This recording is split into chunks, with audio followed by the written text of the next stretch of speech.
कहानी वाले।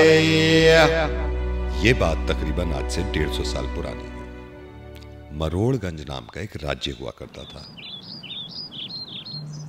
इस राज्य की प्रजा अपने राजा से बहुत खुश थी, लेकिन राजा को ये चिंता सताई रहती थी कि क्या मेरी प्रजा मुझसे खुश है, और वो अपनी प्रजा से मिलना चाहता था।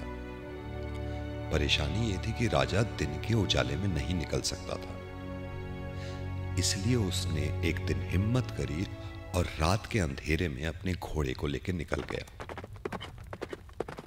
क्योंकि रात बहुत घनी थी तो घोड़े के आंखों में धूप चुभ रही थी। अब राजा घोड़े पे सवार होकर मरोड़गंज के जंगलों की तरफ बढ़ने लगा।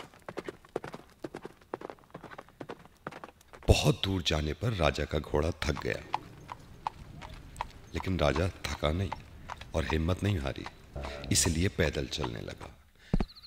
पैदल चलते चलते राजा को प्यास लगी।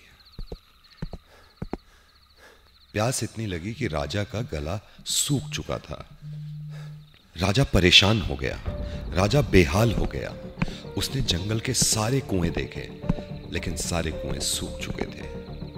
राजा की नजर पड़ी अचानक से एक झोपड़ी की तरफ। एक मोमबत्ती जल रही है। राजा उस झोपड़ी की तरफ बढ़ा और दरवाजा खटखटाया।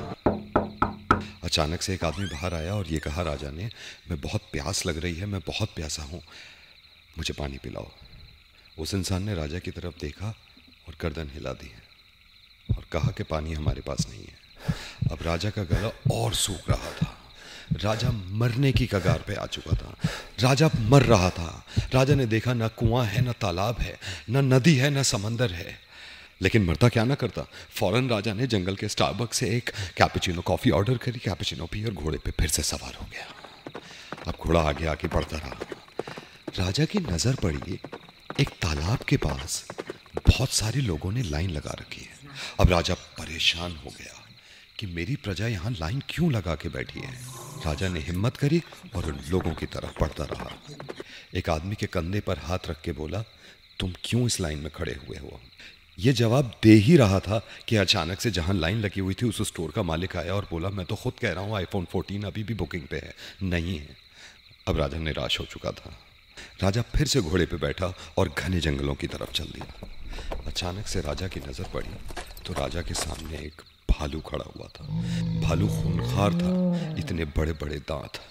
राजा ने भालू की आंखों में देखा, भालू ने राजा की आंखों में देखा। जैसे ही भालू ने राजा की तरफ झपटा मारा, राजा ने अपनी तलवार निकाली और ओपन फायर कर दिया, धाड़ धाड़। फायर सुनने के बाद भालू वहां से गायब हो गया। राजा ने यह सुनने के बाद तालाब में छलांग मार दी, लेकिन राजा को मालूम नहीं था कि उस तालाब में मछलियां हैं। एक बड़ी मछली ने राजा को निगल लिया, लेकिन वक्त का करना देखिए।